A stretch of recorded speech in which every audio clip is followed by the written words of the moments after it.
পূৰ্বপুৰুষ মোৰ আগত জন্ম হৈছিলে আৰু তাৰ পিছত আজি আমি জন্ম হৈছো।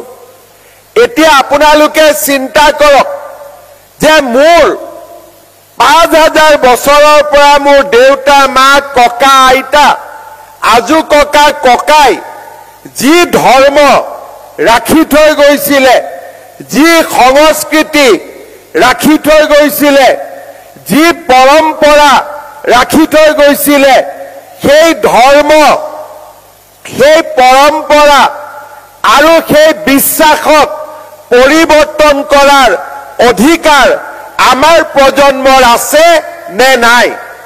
আজি মোৰ যদি দেউতাৰ ককা দেউতাৰ আজু ককাৰ ধৰ্মৰ পৰা যদি মই নিজক আঁতৰাই লৈ যাওঁ, মোৰ পৰিচয় থাকিব নেকি?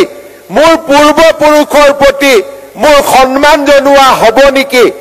আৰু মোৰ যদি পৰিচয় নাথাকে, এইখন সমাজত মই জীয়াই থাকিয়েই বা কি লাভ হ'ব?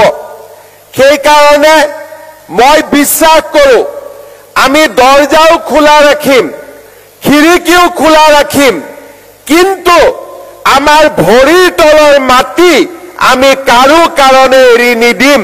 এইটোৱে হৈছে আমাৰ আজিৰ প্ৰজন্মৰ দায়িত্ব।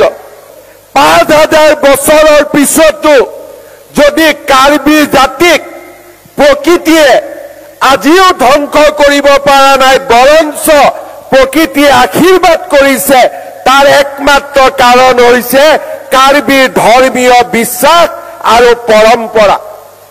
সেইবাবে মই কাৰ্বি যুৱ সমাজক আহ্বান জনাম, বাহিৰৰ পৰা কোনোবাই স্কুল লৈ আহিব, ভাল স্কুল হলে আমি পঢ়িম, কোনোবাই আমাক গান আনিব, আমি পঢ়িম, কোনোবাই আমাক সিনেমা দেখুৱাব, আমি সিনেমা চাম, কিন্তু আমি আমাৰ ভৰিৰ তলৰ মাটি আৰণ মাৰিম, আমাৰ কৃষ্টি আমাৰ পৰম্পৰাক আমি কেতিয়াও বাদ নিদিওঁ।